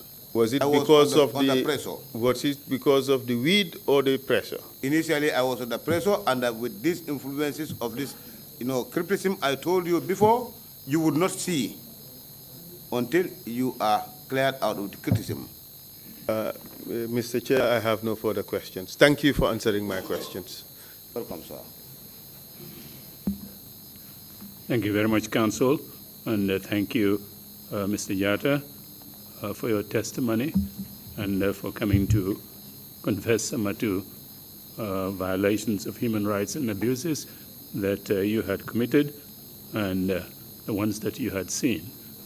Council or Commission members, if you have any questions, please proceed. Commissioner Samba, you have the floor, please. Good afternoon. Good afternoon, ma'am. I want to ask a question. When Ndongo was shot, I didn't hear where you say that it was buried. So I wanted to know whether it was buried or not. I have mentioned that the second time when we came there, I saw that big tree that I suspected was a dry tree. I realized that this was the place Ndongo was taken into the bush. But on that particular operation, the guys who were shot were put into a ditch. I suppose he was put into that ditch previously. Okay, the second question is, those people who were gathered, 8 of them, were shot and then put in the well. Are they all dead before they put them in the well? Because sometimes you can shoot somebody and then it's not dead. I wouldn't be able to confirm that because they were about nearly 5 to 7 or 8 meters away from me and it was dark. And it was a shrub, not a very thick bush, but in the night, when there is little leaves over, you will tend to be seeing the darkness, but you will not be able to know the movement. Thank you very much. I'm sorry, I don't know if I have answered your question. Thank you, Commissioner Jallo. Imam Jallo, you have the floor. Witness, you vowed to be a very good soldier who will protect the interest of Gambians.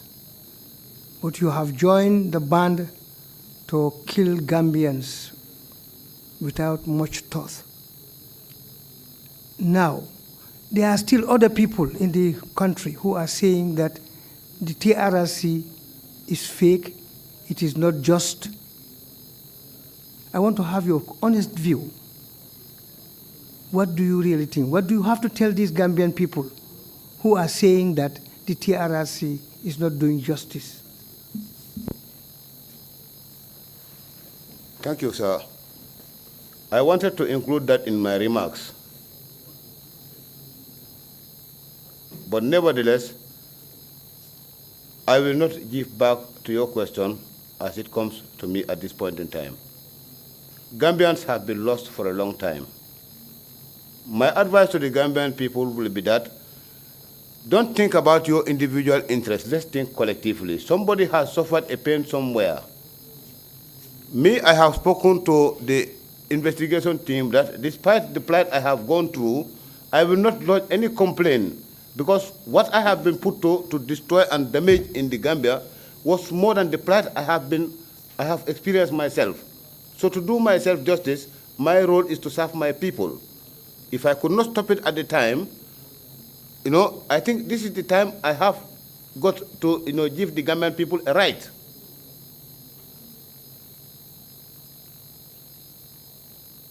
I'm sorry, I would advise all Gambian people to work towards a future, a better Gambia where our children can interact, where we can have unity, and forget about political interests, forget about tribal sentiments, forget about individual interests.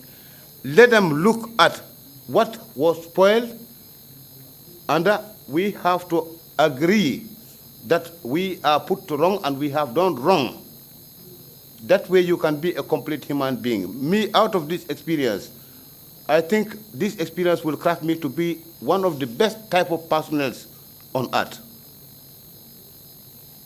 I'm sorry if I have answered your question, I don't know. You have not. The second part of the question is, what do you tell those people who are still in denial, saying that the TRRC is just fake? Well, it is natural. Oh, no, I don't. It is natural. I can still do it. It is natural that even the tongue and the teeth, they will have clash, but they reunite within the system of the human being when you don't know. I will ask those people to yearn for peace than festering wounds. And I'll advise them not to fester wounds. Let us all work towards the healing so that we can have a better Gambia. What they think was not going on, now the TRRC has been able to reveal and unravel everything. I am here not to hide anything, including my own involvement. So at least if all Gambians can take it to themselves, if me who have been put to wrong, I'm able to stand here and declare and testify, tell the truth. Why you who has not gone into any wrong cannot see the light? I have spoken here and I did not extricate myself. If I said somebody has done and I was not a party, somebody will feel that maybe, yes, he's now incriminating somebody. But I said that I was put into. And all of this is because of one person's misrule. I will like and respect a leadership that will help your subjects to grow, but not a leadership that will mess with the number one resources of the state. Because the human rights resource, the human resource is the number one resource of the state. No matter whatever development you bring us, if there are no human beings, development is no more valid. So now let's look forward to a better Gambia, a united Gambia, and a reconciled Gambia. If the Commission is setting its goals on this direction, it's only when you have your own personal sentiment, different from a human sentiment, that you will say, yes, these people are not on the right track.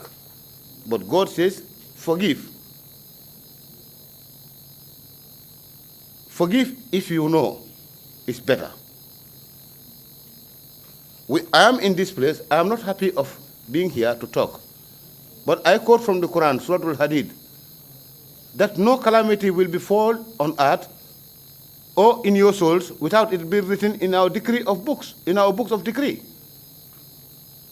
He said it in Surah Al-Baqarah, verse 42. Don't mix the truth with falsehood. When already you know it is the truth. My being in the service is not to work, not to have my hereafter. I am very interested in my hereafter. But in as much as I am to do my job, somebody is responsible of directing me. And somebody is supposed to tell me, this is the threat of the state. This is what you are supposed to do with that man. And he is responsible of the law to apply it in the way he wants at the time. This is where I got it all wrong and I regret it. I regret it and I ask for everybody's forgiveness. And I pray to God that He provide us with genuine leadership and honest leadership so that our wounds can heal. If I have answered your question, I don't know still. Sir. I want you to tell me about people who are denying and saying that maybe even what you are saying right here now is not true. What would you tell those people? They have their own concept, different from national interests. I will look right into their eyes and tell them that you have your own concept because you were not there. I was there, and here I am speaking. I'm telling you that this was going on, and it happened in this way. If you have not been there and you don't believe because you have not been there and you are not aware, now that you have had it, you should now change and take a different course. To be honest to yourself. Did I answer your question, sir? I'm sorry. Thank you. Commissioner Kinte, you have the floor. Good afternoon, Jatta. Yes, sir. Good afternoon, sir. Initially, yesterday you told us you got involved in 3 missions. That took you by surprise. The first one was the capture of, was it Dauda Nyasi? Dauda Nyasi, yes. Who was killed around the airport. Airport, of course. That one, Tumbul set the pace, and you people were asked to follow suit. Yes, sir. Which you did. The second time, it was when you took someone to the bushes, and Sana pulled the guy out. That was Ndongo Bob, and was shot. That may also have taken you by surprise. The third time, you found yourself trapped in an operation. That one also, Tumbul led the pace, shot, and asked you to, he didn't shoot, sorry, he was driving, but asked all the 3 of you to shoot, which you did. His order was shoot. Yes, the order was given you shoot. There were people behind, whether they shot, they gave any shot or not, you could not tell. But the car was rampantly shot, killing 1 person and seriously injuring 2 others. At the end of that operation, the first 2, you did not tell us you had any monetary benefits. But the third one, you admitted that the amount of money you were given, if you know the time and the conversion of the dollar to dollars, you had received about $2,000 those days. Yes, about $2,000. You said you didn't know how much, but when you changed, it was you earned above 50,000. Yeah. Then the dollar was only 20-something, 24, 25 or so. So that's why I said around $2,000 you received. At this material time, and you said you had come to your senses that you are getting involved in something that was wrong. What prevented you from using that money? Because you now had a window. You had enough money to go out to live with some money with your family, if you had any immediate responsibilities on your family. And you also had enough money to have allowed you to leave the Gambia and abscond and save yourself. Why did you stay? That's my first question. At this time, I'm sorry, sir, it was not in my mind at this time. Maybe due to my lack of plans then. But I thought that I would still serve better to vindicate myself of these activities in another aspect. So I decided to request a removal from the patrol team where I can serve better in another unit. But along this, money that is given to a poor man who already is having problems and the economical problems will not stand, because there are always already holes that are waiting for the money. I will not tell you it was a big money to me, because what happened is that then I did not even build a house. So I used that money to build a small mud house where I can accommodate myself and my family. But it could not complete it. I had to, because then before my going to patrol team, I was farming cassava. There may be people here from my home village who can attest to that. I will farm 2 farms, 2+. So I added that money to that to make sure that I was able to build that house and accommodate the family and myself. But it was not part of my plans then to leave. This plan of leaving came to me around 2008, 2009 was the time I got this money that I should leave. Meaning your consent has already told you that what you were doing is wrong. But you still insisted to continue because, you had personal gains or interests along it. Nay, you are getting me wrong, sir. You are getting me wrong, I think. If I may come up, sir. Yeah, come. I was not, interested to be working in the team. That is why I said to the commander, remove me from the team. I expected that if he removed me from the team, he would put me in another subunit which will have a different function than the patrol team. Yeah, but you've told us you could stay at home for 2 years, Awal, without problem. That was when I was completely fed up. Yeah, but because I waited for the command to, act in what I advised them. I'm not happy with this. Because you told us this, in the next minute it was that. So in that waiting for the command's action, because in the service, I don't know whether you have service experience or not. In the service, you cannot take leadership in making a decision before your commander. In the military, orders are rigid. So actually, when you find yourself in certain situations, you will have to tactically work it out, or else you may break in it. Yeah, but what you have told me is that you are a trained commando, which indicates that if you wanted to abscond, it was going to be the easiest for you than anyone else as a trained commando. Nay. You don't understand me. Then, the only place I have been on mission was only Guinea-Bissau. A trained commando doesn't mean that I have gone outside to train, outside. I was trained in my own country as a commando.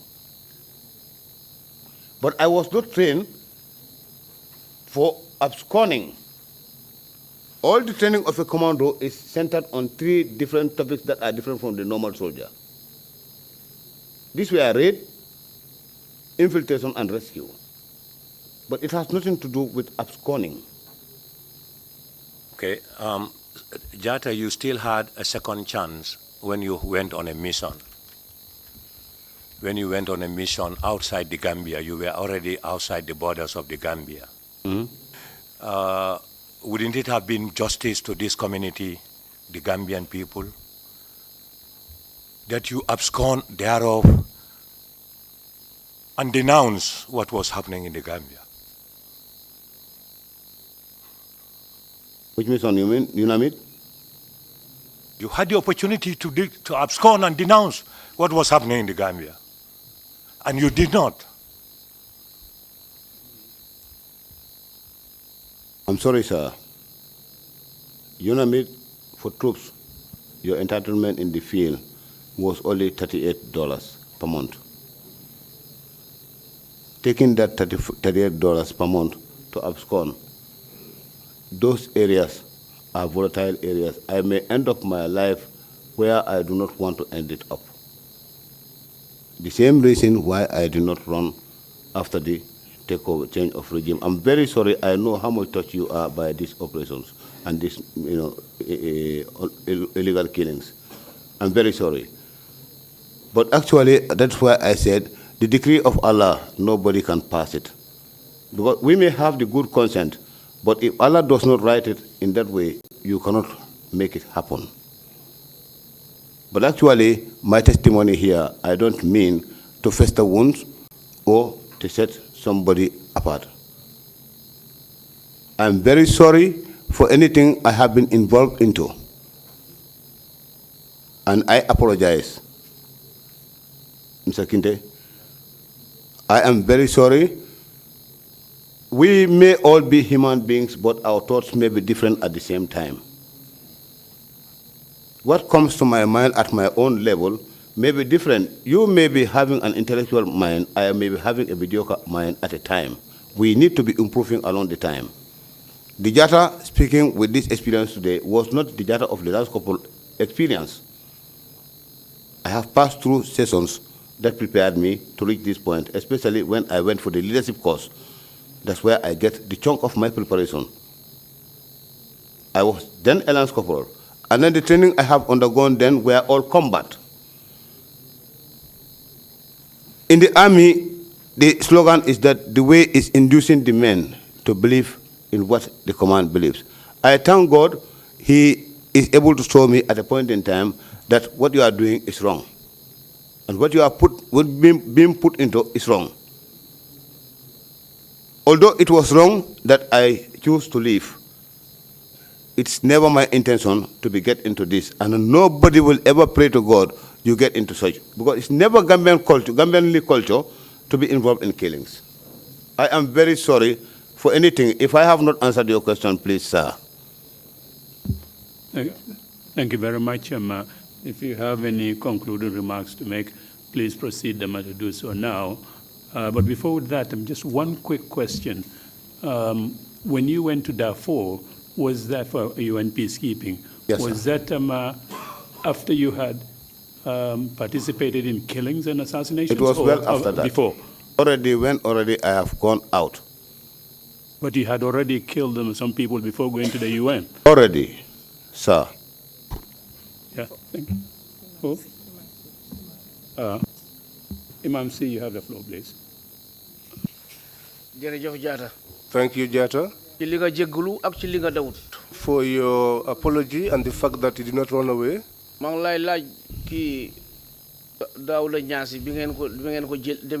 want to ask you about Dawda Nyasi when you went out to pick him up. Was he handed over to you, or did you went in to fetch him for yourselves? Secondly, the one that was teaching you how to kill people,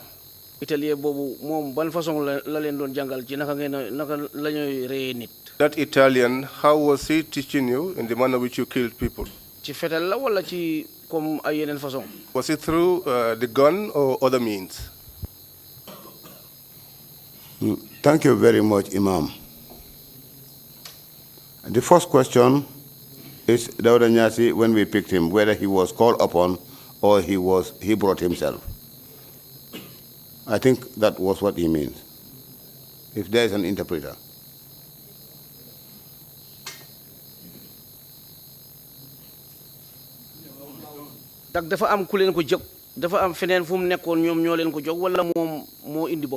Whether he was handed over to you or whether he came out on his own accord to you people.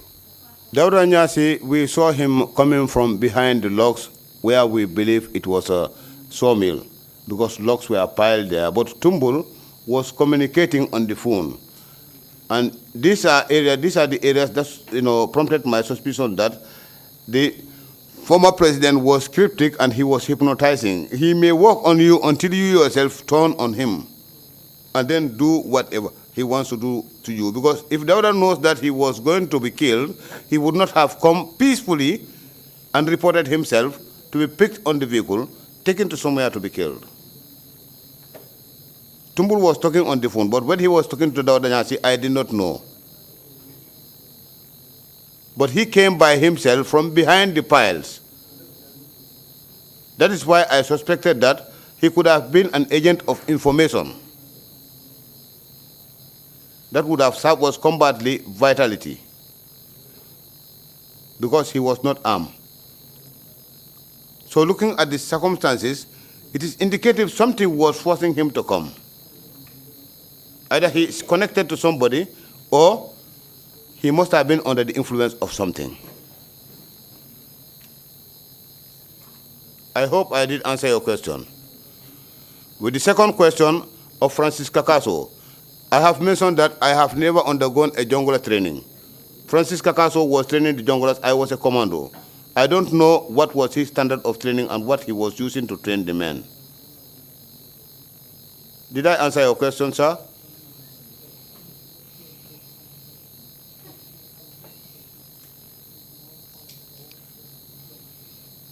Man defuma training junglers ak Francis Kakaso. Man Libyan ni ñoma train fi training commando course. I did not have any jungler training with Francisco Caso. I was trained as a commando by the Libyans.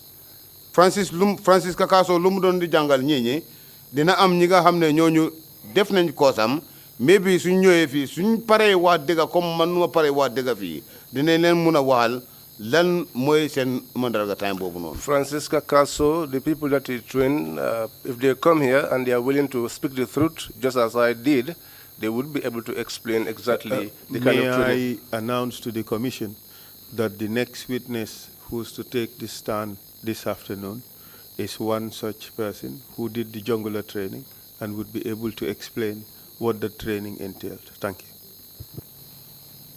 Thank you, Council, for that clarification. You may now proceed, please, with your closing remarks, Mr. Jatta.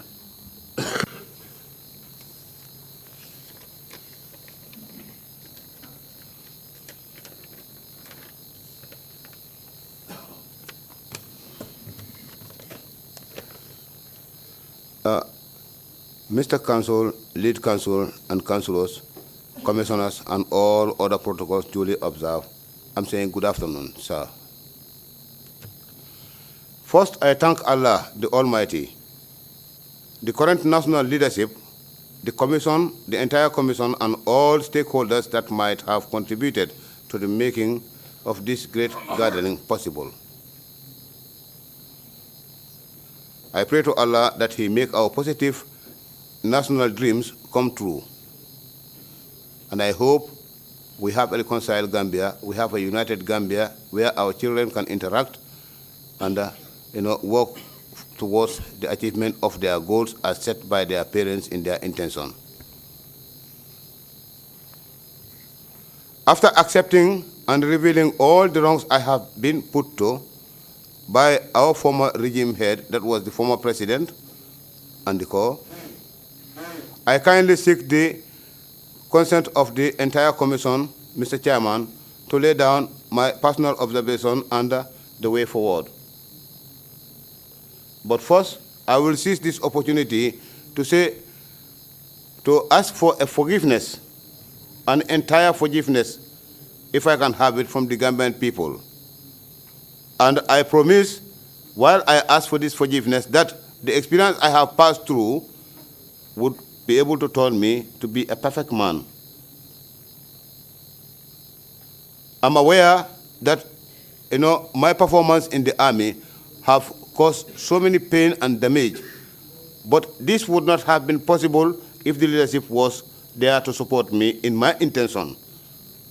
I feel I am protected into this employed duly, maybe by the leadership's misleading and deception.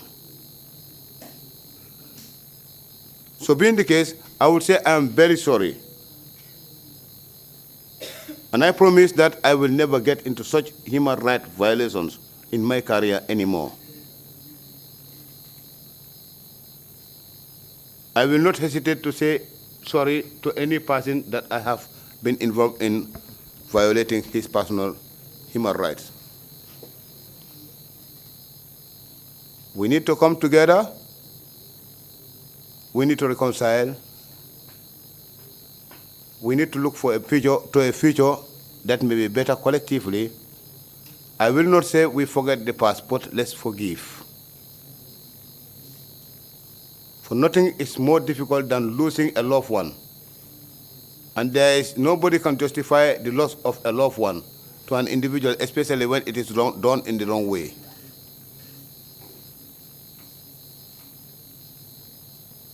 I have been put on it. I regret it.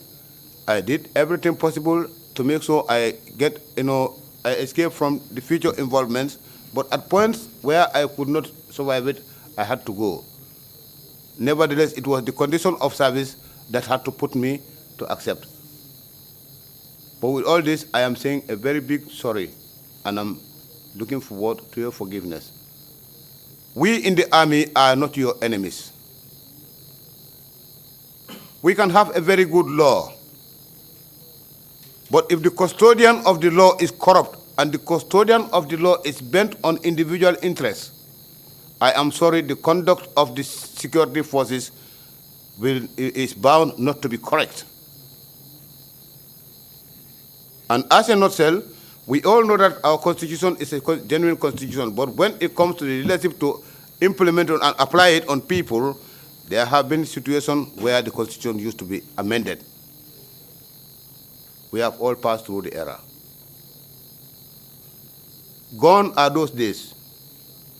Let's open a new page, and I'm saying I'm sorry that I was, picked from the genuine society to be placed in genuine society by virtue of service conditions. But I'm not supposed to be the type of person who have been serving the Gambian people in that way.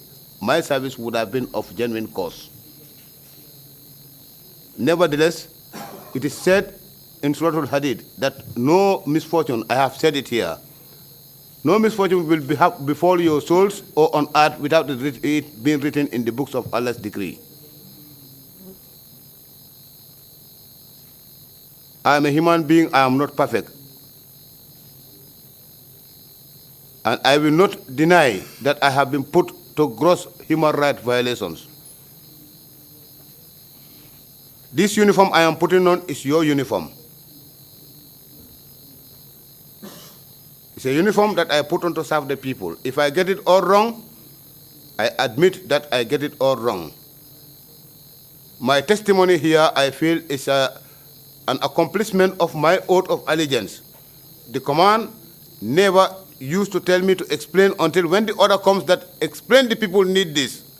I have to. Military is a different field from all other institutions. In military, we operate by orders, and orders in the military is reference to a superimposed instruction on a subordinate that he could not turn down at the time. There are rules which could be part of the customs and traditions of military.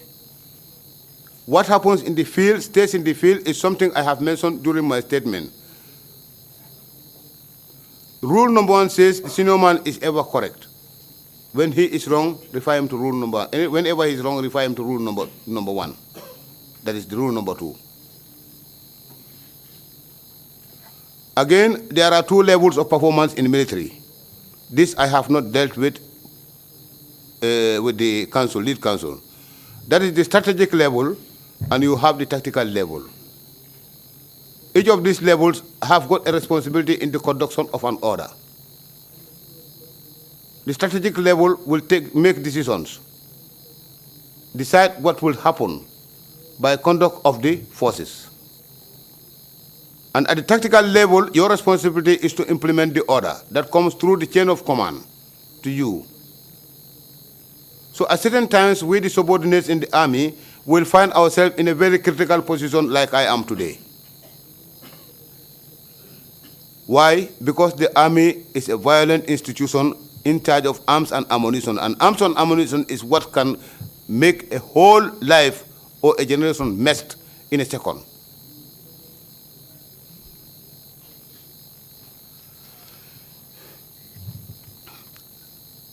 Well, with the strategic level, as I have explained, are responsible of making decisions and setting the drive or the course and the directives. When we are at the bottom, we take and implement orders. When I was in the team, I was not a lieutenant. Today, I am trained to pick up my orders. But yesterday, I was there to implement the order. So I will not hesitate to say sorry to anybody that I have wronged in the past. It has happened by God's decree, but I wouldn't choose to shoot even a chicken at my own time. For I have been sleeping home with my rifle, but I never shot even a chicken without order. Those of our Gambian population who are saying whether the former president gave instruction or not, I am telling you that we are here to tell you that he was the commander-in-chief, and he has a responsibility according to our laws. The people voted him into power, and he was vested with the powers to take directives, and he was vested with the power to protect the people through his leadership. That is why we vote him there. In all of this, the government is a wide setup, but all of us have to answer to his directives. If we did something wrong yesterday and we are here today, we are not picked since then until today, then I think we are liberated from a situation that we need to tell each other the truth. Having said it and given it, I think I give it out in the interest of my country. Whatever is next, after that, I give it to God. For he said in the Quran that, never cheat the truth, since you know it is the truth. Testify to your utmost, even if the testimony is to be included you and leave everything in the hands of Allah.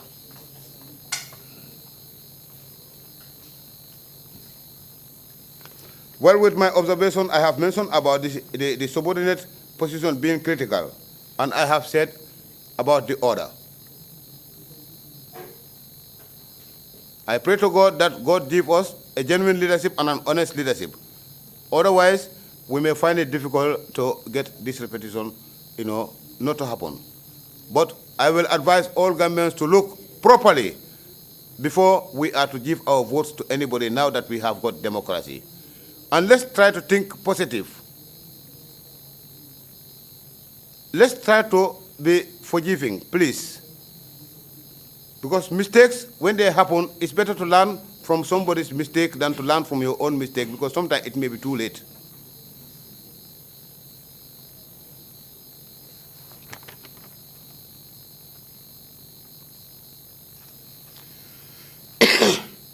With recommendations that I would like to put forward, Mr. Counsel, in the Army, as per my observation since my enlistment into the Army, I would say the skills training for secondment is something important for soldiers.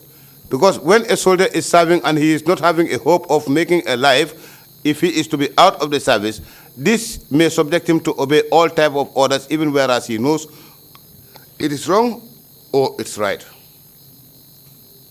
So I recommend that, we introduce general skill training for secondmen in the Army to all soldiers. The battalion training program, routine training programs are dead. Since the inception of the Jammeh's suspicion of those multiple coups, he has put a halt to all these battalion, routine training programs.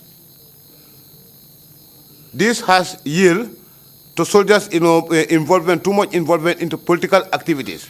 But if the battalion routine programs, training programs are running, the soldier would not have time for political discussions. Each time he goes to work, he will be engaged from the morning to the time he is going to close, and at the end of the day, even if he closes and go home, he wouldn't have the time to be on political platforms.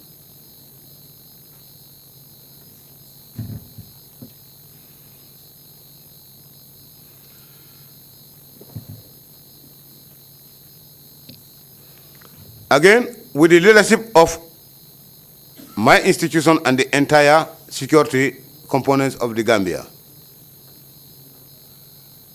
my observation, according to my observation, I may get it all wrong, but I think it is the entire security components of the Gambia that all contributed to this failure, because it was strongly coordinated that even if you have a problem somewhere and you want to fix it from another angle, you will knock and still find the door closed as per the way where you have left to solve your problem.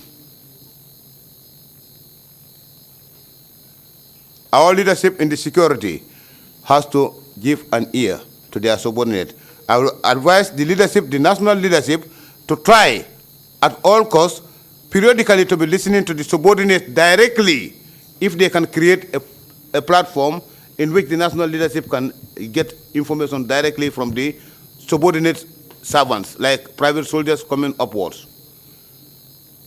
Because why I'm saying this, each time we have a DOBA is a session in which the senior command will have to be meeting the junior command, but each time it is to take place, most of the time, there are intermediate ranks that will advise the subordinates that you have to know what to say.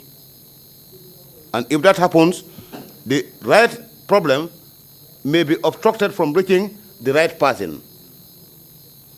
As a result, it will yield to nothing other than frustration of subordinates. When a soldier is frustrated, he may be tempted or opted to do something that he may not even know the danger of or the outcome of.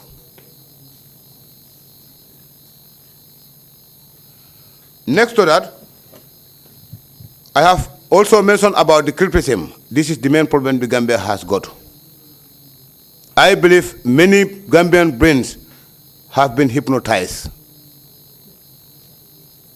That is a belief in me. We have seen so many types of charities that were never expected from a Muslim.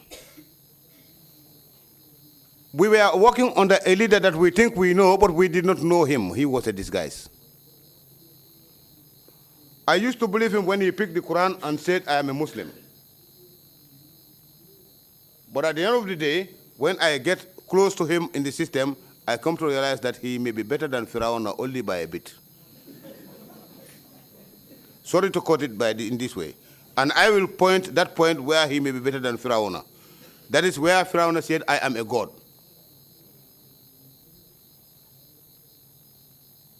That's the area where he can be better than Firaun. But apart from that, if you think about any other activities of Firaona, they are all be fitting in this disguised man. People, I am surprised, are glorifying him up to now. Fine. If he has brought development, I would say yes, he has brought development, but equate that development with the destruction. And here we are today. Somebody will say yes, because he has failed. He is talking like that. No problem. I know God is a witness, and he knows the inner of you, the individual, and my inner most.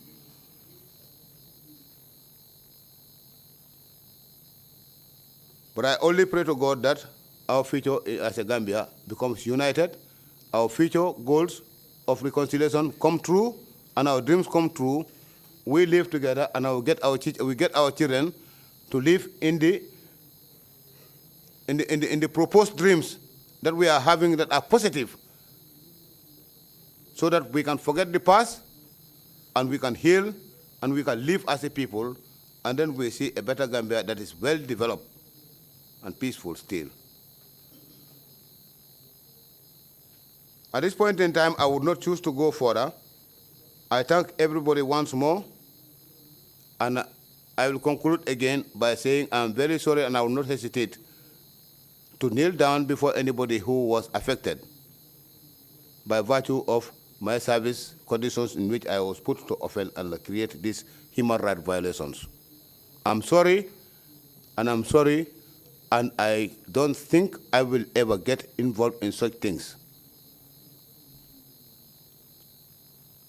From this point, I think, having gone through all this and getting all this experience, I will be one of the best people in the world. I thank you all.